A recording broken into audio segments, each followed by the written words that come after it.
It was honestly, it was, I think the day that you came to the college and talked about it, I mean, and that's the thing is, you know, like I had mentioned, I had already made the shift in how I did things.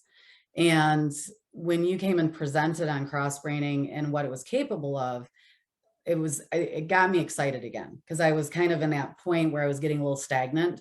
And even though I had changed the way I was teaching, now I'd been doing that way, for a while, the same way.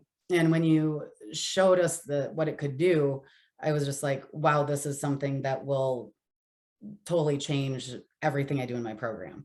And I literally went home that night as soon as I got access and started jumping in and playing with it and seeing what I could do as far as lessons went.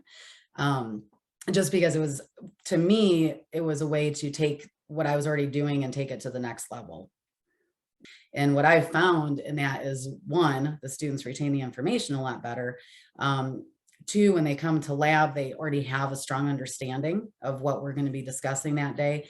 And when I look back to how I used to do things, and the fact that we would always say to students, okay, read chapters 1, 2, and 3. And of course, nobody does. And even if they did, they have no idea what they read.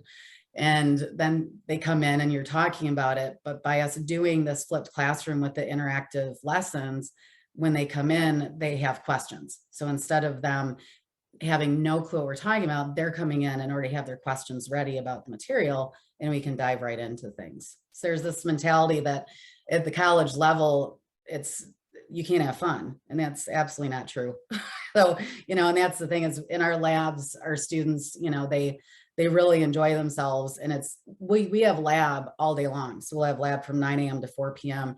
And it's amazing. The students at 4, they're like, oh my gosh, the day is already over. And they don't even realize that they've been there, doing work for 6 hours.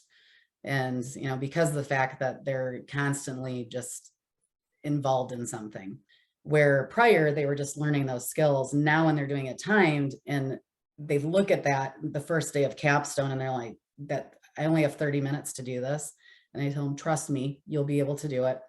And capstone's only 4 classes. We give them that first day to start practicing, and they have to do those, all of these. I think we have 6 checkoffs by the 4th lab, and the students excel at it. And, that's where I really see that they go, wow, I'm a medical assistant. I can do this.